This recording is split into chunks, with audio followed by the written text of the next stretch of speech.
कर्म करे किस्मत बने, जीवन का यह मर्म, प्राणी तेरे हाथ में, तेरा अपना कर्म, तेरा अपना।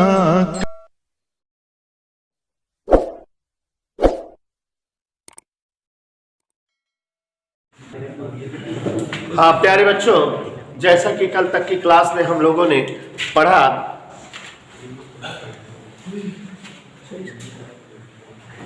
कि पीएन संधि डायोड क्या है। आपको बताया कि कोई एक ऐसा उपकरण जिसमें धारा प्रवाह की दिशा एक ही हो और दो दो इलेक्ट्रोड हो, उसे हम डायोड वाल्व कहते हैं। तो हमारा पीएन संधि माने पीएन जंक्शन में भी दो दो टर्मिनल पी टाइप और एन टाइप है। साथ ही साथ इसमें जो है धारा प्रवाह केवल इसके फॉरवर्ड बायस स्थिति में ही होती है। रिवर्स बायस कंडीशन में पीएन संधि डायोड से धारा नहीं बहती पीएन संधि से। इसलिए पीएन संधि को हम ऐसा समझ सकते हैं कि यह डायोड वाल्व की तरह व्यवहार करता है और इसलिए हम इसे पीएन संधि डायोड कहते हैं। और प्यारे बच्चों, पीएन संधि डायोड ये जो हमारा उपकरण है, पीएन संधि डायोड का इस्तेमाल हम डायोड वाल्व के स्थान पर करते हैं। और पीएन संधि डायोड के बहुत सारे उपयोग हम लोग पढ़ेंगे। और सबसे पहले मैं शुरू करता हूं आपके सामने दिष्टकरण या दिष्टकारी रूप में पीएन संधि डायोड का उपयोग। तो दिष्टकरण रेक्टिफिकेशन क्या होता है, सभी लोग ध्यान से सुनते जाइएगा और वीडियो एक आध बार देख लीजिएगा तो और अच्छे से क्लियर हो जाएगा। ये तो हमारा रिपीट चल ही रहा है। दिष्टकरण रेक्टिफिकेशन, प्यारे बच्चों, प्रत्यावर्ती धारा को दिष्ट धारा में बदलना दिष्टकरण कहलाता है। ऐसा है बच्चों, प्रत्यावर्ती धारा वह धारा होती है जो धनात्मक दिशा में चक्रण के साथ साथ ऋणात्मक दिशा में भी चक्रण प्रदर्शित करती है। और दिष्ट धारा वह धारा होती है जिसका चक्रण केवल एक सच की धन दिशा के एलांग होता है। तो प्यारे बच्चों, वैसे परसों से हम आपको जो है पढ़ाएंगे प्रत्यावर्ती धारा चैप्टर, क्या होता है प्रत्यावर्ती धारा, तो ध्यान दीजिएगा। तो यहाँ और नोट्स मेरे पास है, नोट्स भेज देंगे, लिख लीजिएगा, आराम समझा देंगे, यहाँ पे समय बच जाएगा। तो देखो जरा, दिष्टकरण प्रत्यावर्ती धारा को मीन्स एसी धारा को डीसी धारा में बदलना दिष्टकरण कहलाता है। और इस काम को करने के लिए जिन यंत्रों का प्रयोग किया जाता है वे यंत्र दिष्टकारी कहलाते हैं। मतलब प्रत्यावर्ती धारा को दिष्ट धारा में बदलने वाले यंत्र दिष्टकारी रेक्टिफायर कहलाते हैं। और हमारा पीएन संधि डायोड एसी धारा को डीसी धारा में बदलता है, इसलिए इसे दिष्टकारी कहा जाता है। तो पीएन संधि डायोड को हम दिष्टकारी रूप में प्रयोग करते हैं। लेकिन बच्चों, पीएन संधि डायोड को दिष्टकारी रूप में हम दो प्रकार से प्रयोग करते हैं। मतलब पीएन संधि डायोड दिष्टकारी रूप में दो तरह से होता है। एक बार जब ये जो है प्रत्यावर्ती धारा की केवल आधी तरंग का दिष्टकरण करता है तब, और दूसरी बार वह पीएन संधि डायोड जबकि जो है यह प्रत्यावर्ती धारा की संपूर्ण तरंग का दिष्टकरण करता है। तो यहां बच्चों, पीएन संधि डायोड दिष्टकारी रूप में, मतलब बच्चों दिष्टकारी रूप में पीएन संधि डायोड का किस प्रकार इस्तेमाल करते हैं। दिष्टकारी रूप में पीएन संधि डायोड का किस प्रकार इस्तेमाल करते हैं। तो यहां ध्यान दीजिए, पीएन संधि डायोड ये हमारा जो भी है पीएन संधि डायोड दिष्टकारी रूप में इसका जब इस्तेमाल करना होता है तो पीएन संधि डायोड को दो प्रकार से दिष्टकारी रूप में प्रयोग करते हैं। अर्ध तरंग दिष्टकारी, अर्ध तरंग दिष्टकारी और संपूर्ण तरंग दिष्टकारी।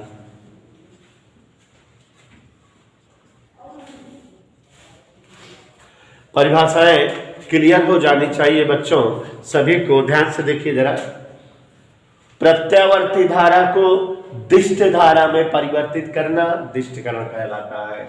जिन यंत्रों का उपयोग प्रत्यावर्ती धारा को दिष्ट धारा में बदलने के लिए करते हैं दिष्टकारी कहते हैं। पीएन संधि डायोड को दिष्टकारी रूप में प्रयोग किया जाता है, किंतु दो प्रकार से। कभी पीएन संधि डायोड के द्वारा प्रत्यावर्ती धारा की आधी तरंग का दिष्टकरण करते हैं तो इसे पीएन संधि डायोड अर्ध तरंग दिष्टकारी कहा जाता है। और जब प्रत्यावर्ती धारा के पूरी तरंग का दिष्टकरण पीएन संधि डायोड द्वारा किया जाता है तो इसे पूर्ण तरंग दिष्टकारी कहा जाता है। तो ये आपके सामने दोनों जो है दिष्टकारी है और हम लोग अब जो है अर्ध तरंग दिष्टकारी का वर्णन करेंगे। प्यारे बच्चों ध्यान से सुनिएगा, प्रत्यावर्ती धारा की आधी तरंग का दिष्टकरण करने हेतु जब पीएन संधि डायोड का प्रयोग किया जाता है तो इसे हम पीएन संधि डायोड अर्ध तरंग दिष्टकारी कहते हैं। और बच्चों क्रियाविधि और रचना आपके सामने है। पीएन संधि डायोड को अर्ध तरंग दिष्टकारी रूप में प्रयोग करने के लिए सर्वप्रथम एक उच्चाई ट्रांसफार्मर लेते हैं। उच्चाई ट्रांसफार्मर दो ऐसे कुंडलियों से मिलकर बना होता है जिसमें प्राथमिक कुंडली मोटे तार की कम फेरों की और द्वितीयक कुंडली पतले तार की अधिक फेरों की और बीच में पटलित क्रोध होता है। तो प्यारे साथियों यहाँ इस तरह से मोटे तार के कम फेरों वाली ये हमारी जो है प्राथमिक कुंडली है किसी उच्चाई ट्रांसफार्मर की।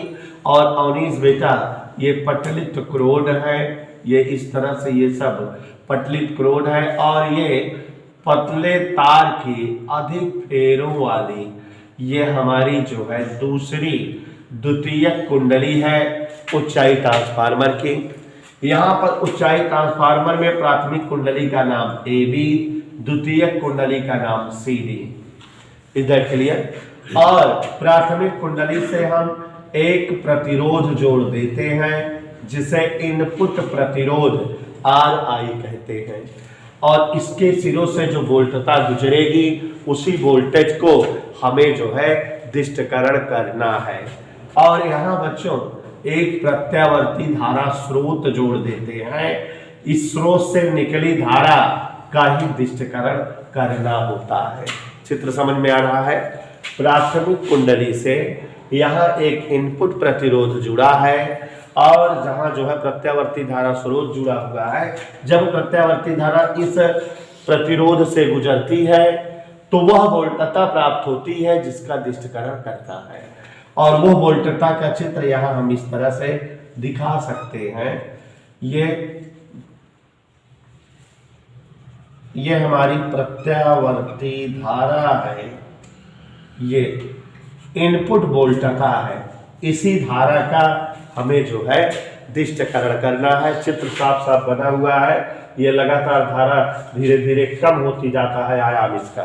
तो धारा दिखाए हुए हैं, ये कौन सी वोल्टता है, ये इनपुट प्रतिरोध के सिरों पर प्राप्त होगी। ये जो है हमारी प्रत्यावर्ती धारा की इनपुट वोल्टता, वह वोल्टता जिसका दिष्टकरण करना है। अब बच्चों ट्रांसफार्मर की द्वितीयक कुंडली के सिरे C से एक पीएन संधि डायोड जोड़ देते हैं। ये एक पीएन संधि डायोड जोड़ दिए क्योंकि इसी के द्वारा हमको जो है इस धारा का जो यहाँ पर प्रत्यावर्ती धारा हमें प्रत्यावर्ती स्रोत से मिल रही है उसका हमें दिष्टकरण करना है। और दिष्टकरण के बाद जो धारा होगी वो वोल्टेज हमें कहीं किसी प्रतिरोध के सिरों पर ही मिलेगा। प्रतिरोध में जब धारा जाती है, प्रतिरोध R है, धारा I और R मिलकर V बन जाता है, तो वोल्टता हमें इसकी प्राप्त हो तो यहाँ हम एक लोड प्रतिरोध RL ले लेते हैं और जिसे इस जो है पीएन संधि डायोड और द्वितीयक कुंडली के मध्य EMN के बीच एक टेप द्वारा चिपका देते हैं। ये लोड प्रतिरोध RL है, इसके सिरों से जो वोल्टता गुजरेगी वही वोल्टता हमें जो है निर्गत वोल्टता के रूप में प्राप्त होगी। इस तरह से इसी की वोल्टता हमें आयन के सिरों पर मिलेगी, निर्गत वोल्टता के रूप में प्राप्त होगी। इसकी जो वोल्टता हमें प्राप्त होगी उसे हम यहाँ दिखा देंगे और आपको बता देंगे कि ये आउटपुट वोल्टता है। आपके सामने संरचना तैयार हो गई। एक उच्चाई ट्रांसफार्मर होता है। जब पीएन संधि डायोड का दृष्टिकरण के रूप में प्रयोग करते हैं तो एक उच्चाई ट्रांसफार्मर होता है जिसमें प्राथमिक कुंडली AB मोटे तार की कम फेरों में और द्वितीय कुंडली, आप चाहे ट्रांसफार्मर भी ले सकते हैं, इसको ध्यान दीजिएगा। दोनों कुछ बुक में आप चाहे ट्रांसफार्मर बनाया, माने ट्रांसफार्मर चाहे जो है हम दोनों ले सकते हैं, ठीक है ना, कंफ्यूज मत होना। तो यहाँ जो है पतले तार की जो है अधिक फेरों वाली कुंडली CD द्वितीय कुंडली होती है। प्राथमिक कुंडली के मध्य एक प्रत्यावर्ती धारा स्रोत को इनपुट प्रतिरोध के साथ संबंधित कर देते हैं, जबकि द्वितीय कुंडली में एक पीएन संधि डायोड और एक लोड प्रतिरोध द्वितीय कुंडली के बीच जोड़ देते हैं। अब बच्चों क्रिया विधि में यहाँ समझिए जरा, क्रिया विधि के तहत आप जानिए कैसे क्रिया विधि होती है, किस तरह से दृष्टिकरण होता है इस धारा का। प्रत्यावर्ती धारा जब जो है अपना चक्रण स्टार्ट करती है तो देखो ऊपर की ओर है, तो प्रत्यावर्ती धारा जब जो है अपना पहला धनात्मक चक्रण प्रारंभ करती है तो ये सीधे धीरे धीरे धीरे बढ़ते हुए ऊपर की ओर रहती है, धन दिशा में चक्रण करती है।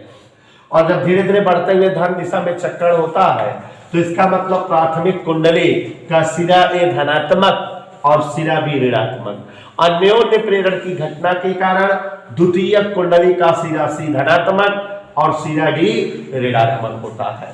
और जब सिरा C धनात्मक है तो ये जो हमारा पीएन संधि डायोड है, पीएन संधि डायोड का P टाइप वाला धन से जुड़ गया और N टाइप वाला ऋण से, और तब ये फॉरवर्ड बायस की स्थिति में हो गया। और जब ये फॉरवर्ड बायस की स्थिति में हो गया तो विद्युत प्रवाह प्रदर्शित करेगा, ये जो है सुचालक हो गया है। तो इसके सिरों से भी धारा बहती हुई प्राप्त होगी और धारा इसी तरह की दिशा में बहेगी, माने धारा जो है लोड प्रतिरोध के सिरों में M से N की ओर प्रवाहित होगी। तो यहाँ हमारी प्रत्यावर्ती धारा का पहला आधा चक्र चला, धारा हमारी धन दिशा में प्रवाहित हुई, तो हमारे लोड प्रतिरोध के सिरों पर भी धारा प्राप्त हुई। लोड प्रतिरोध के सिरों में M से N की ओर धारा प्राप्त हुई ना, M से N की ओर प्राप्त हुई कि नहीं। अब प्रत्यावर्ती धारा का दूसरा आधा चक्कर स्टार्ट होता है और प्रत्यावर्ती धारा ऋण दिशा में चक्रण करने लगती है। और जब प्रत्यावर्ती धारा का ऋण दिशा में चक्रण आरंभ होता है तो ये ऋण दिशा में जब बढ़ती है तो सिरा A प्राथमिक कुंडली का, ट्रांसफार्मर की प्राथमिक कुंडली का सिरा A ऋणात्मक और सिरा B धनात्मक हो जाता है। और इस कंडीशन में अन्योन्य प्रेरण के द्वारा द्वितीय कुंडली का सिरा C ऋणात्मक, सिरा D धनात्मक, और जब सिरा C ऋणात्मक है हमारे ट्रांसफार्मर के, जब कुंडली C जो है ऋणात्मक सिरे पर है तो यहाँ पीएन संधि डायोड का P टाइप वाला ऋण से जुड़ा है, और जब P टाइप ऋण से जुड़ता है तो ये जो है उत्क्रम अभिनति या रिवर्स बायस बनती है, और रिवर्स बायस बनती है तो इससे कोई धारा प्रवाहित नहीं होती। माने इस दौरान यहाँ जो धारा ऐसे ऐसे मिलनी चाहिए थी, यहाँ पर कोई धारा प्रवाहित नहीं हुई। यहाँ हमारे लोड प्रतिरोध के सिरों पर कोई धारा हमें नहीं मिली। अब प्रत्यावर्ती धारा का एक चक्कर पूरा हो गया, प्रत्यावर्ती धारा दूसरा चक्कर स्टार्ट की तो फिर वहीं से प्रोसेस स्टार्ट हो गया कि प्रत्यावर्ती धारा जब दूसरा चक्कर आरंभ की तो फिर से सिरा A धन, सिरा C धन, सिरा B ऋण, सिरा D ऋण, और जब सिरा C धन तो ये जो है अग्रविनति बन, और इससे धारा प्रवाह यहाँ पर प्राप्त हुआ। जब प्रत्यावर्ती धारा का ऋण चक्रण हुआ तो यहाँ कोई धारा प्राप्त नहीं होगी क्योंकि अब ये उत्क्रम अभिनति पर हो गया। और इस तरह से प्रत्यावर्ती धारा के हर चक्कर में प्रत्यावर्ती धारा तो धन और ऋण दोनों दिशा प्राप्त होगी, लेकिन लोड प्रतिरोध के सिरों पर धारा केवल एक ही दिशा प्राप्त होगी। तो यहाँ लोड प्रतिरोध के सिरों पर धारा केवल एक ही दिशा में प्राप्त हो रही है, और इसलिए ये जो है हमारी कौन सी धारा है, डीसी धारा है। तो अब ये जो है प्रत्यावर्ती वोल्टेज जो आया हुआ है दिष्टकरण के पूर्व है, दिष्टकरण नहीं हुआ था तब है, दिष्टकरण के पूर्व, और ये बेटा दिष्टकरण के बाद। देखो अब मुझे हमें इस पर थोड़ा सा ध्यान दे करके टाइम देकर इसको समझाया, क्योंकि एग्जामेबल है, एग्जाम में आता है, पूछा जाता है, इसलिए इस पर समय दिया। और इसी तरह से बच्चों जब जो है प्रत्यावर्ती धारा, ध्यान से देखिए, प्रत्यावर्ती धारा के संपूर्ण तरंग का दिष्टकरण किया जाता है तो उसे पीएन संधि डायोड संपूर्ण तरंग दिष्टकारी कहते हैं। चित्र एकदम इसी तरह से होता है, रचना क्रिया विधि सेम है। कैसे? जब जो है प्रत्यावर्ती धारा की संपूर्ण तरंग के जो है दिष्टकरण करने के लिए पीएन संधि डायोड का यूज किया जाता है, तो सबसे पहले इसी तरह से एक मोटे तार की कम फेरों वाली एक कुंडली ए बी ली जाती है, और इस ए बी से जैसा कि जान रहे हो एक इनपुट प्रतिरोध और एक प्रत्यावर्ती धारा स्रोत जोड़ दिया जाता है। इसके सिरों पर जो वोल्टता रहेगी वही हमारी इनपुट वोल्टता है। इधर क्लियर? ओके। और साथियों यहाँ पटलित क्रोड होता है और ऊंचाई ट्रांसफार्मर की द्वितीयक कुंडली पतले तार की कम फेरों वाली यहाँ CD जिसके टर्मिनल C और D होते हैं। और जब प्रत्यावर्ती धारा की संपूर्ण तरंग का दिष्टकरण करना होता है तो हम द्वितीयक कुंडली के सिरे C व सिरे D दोनों से अलग अलग डायोड जोड़ देते हैं। माने प्रत्यावर्ती धारा की संपूर्ण तरंग का दिष्टकरण करने हेतु दो पीएन संधि डायोड का इस्तेमाल होता है। एक पीएन संधि डायोड का पी टाइप वाला टर्मिनल सी सिरे से और दूसरे पीएन संधि डायोड का पी टाइप वाला टर्मिनल कुंडली के डी सिरे से जुड़ा होता है। और बच्चों इस प्रकार दोनों डायोडों और द्वितीयक कुंडली के मध्य एक लोड प्रतिरोध M और N के बीच RL जोड़ देते हैं। ये डायोड D1 है और ये डायोड D2 है। लोड प्रतिरोध के सिरों पर जो भी वोल्टता मिलेगी वही वोल्टता हमारी आउटपुट वोल्टता होगी। ऐसे मेरा अनुमान है चित्र सबको समझ में आया। ठीक है, तो कंस्ट्रक्शन हो गया बेटा।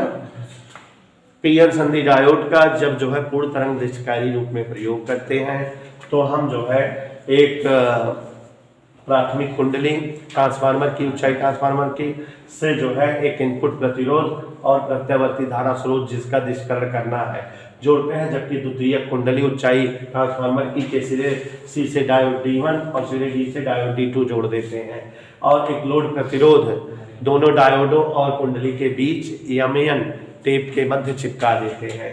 हम जानते हैं क्रिया विधि के रूप में कि जो प्रत्यावर्ती धारा हमारी है, प्रत्यावर्ती धारा का चक्रण प्राथमिक कुंडली में आधा चक्रण धन दिशा में होगा, फिर आधा चक्रण ऋण दिशा में, फिर आधा धन, फिर ऋण। इस तरह से हमारी प्रत्यावर्ती धारा चक्रण दिखाती है दिष्टकरण के पूर्व। अभी दिष्टकरण नहीं हुआ है तो धारा हमारी प्रत्यावर्ती हम जान रहे हैं ऐसे ही चलेगी, ऐसे ही प्रत्यावर्ती धारा हमारी प्राप्त होगी। तो अब बच्चों इसका दिष्टकरण करना है, तो अब दिष्टकारी धारा जो है हमारी आप जान रहे हो EMN लोड प्रतिरोध के सिरों पर प्राप्त होगी। कैसे? क्रिया विधि समझो जरा, दोनों मैचिंग है, कोई दिक्कत नहीं है। जब जो है प्रत्यावर्ती धारा का प्रथम आधा चक्कर प्रारंभ होता है, प्रत्यावर्ती धारा धन दिशा में चलना प्रारंभ करती है, तो इस दौरान प्राथमिक कुंडली का सिरा ए धन और सिरा बी ऋण, द्वितीय कुंडली का सिरा सी धन और सिरा डी ऋण। और जब सिरा सी धन है तो पहला वाला डायोड का पी टाइप धन से जुड़े होने के कारण अग्र अभिनति पर हो गया। और ये जब अग्र अभिनति पर हो गया तो इससे धारा प्रवाहित होगी, धारा प्राप्त होगी और लोड प्रतिरोध में धारा M से N की ओर गुजरेगी। लेकिन इस दौरान डायोड D2 चूंकि ऋण से जुड़ा है पी टाइप वाला, पश्च अभिनति पर है, इससे कोई धारा प्रवाहित नहीं होगी। तो यहाँ लोड प्रतिरोध के सिरों पर भी धारा जो है M से N की ओर प्राप्त होगी। इधर क्लियर बेटा? बोलो। और जब बेटा प्रत्यावर्ती धारा का दूसरा आधा चक्र प्रारंभ होता है, प्रत्यावर्ती धारा ऋण चक्रण करती है, तो सिरा ए ऋण और सिरा से ऋण, सिरा बी धन, सिरा डी धन। अब जब ये सिरा से ऋण हो गया तो ये डायोड D1 अब उत्क्रम अभिनति पर हो गया, रिवर्स बायस पर, और इससे कोई धारा प्रवाहित नहीं होगी। लेकिन यहाँ सिरा डी धन है, इसलिए जो दूसरा डायोड D2 है जो अभी तक एक्टिव नहीं था अब एक्टिव हो गया, ये जो है अग्र अभिनति पर हो गया और इसलिए इससे धारा प्रवाह होगा। और ये धारा जो D2 के कारण बह रही है, यह भी देखो लोड प्रतिरोध में M से N की होती है, मतलब हमारे में धारा वही दिशा में प्राप्त होगी जैसे कि पहले प्राप्त हुई थी। और ये प्रत्यावर्ती धारा का पूरा एक चक्र था जिसमें आधा धन और आधा ऋण में चली, लेकिन हमारे लोड प्रतिरोध के सिरे पर धारा एक ही दिशा में प्राप्त हुई। और यही प्रक्रिया प्रत्यावर्ती धारा के हर चक्कर में होती है और हमारे लोड प्रतिरोध के सिरों पर धारा एक ही दिशा में प्राप्त होती है। और जब धारा एक ही दिशा में प्राप्त होती है तो ये डीसी धारा है। और बच्चों इस प्रकार जो है हमारे पीएन संधि डायोड का अर्ध तरंग निश्चयकारी और पूर्ण तरंग निश्चयकारी रूप में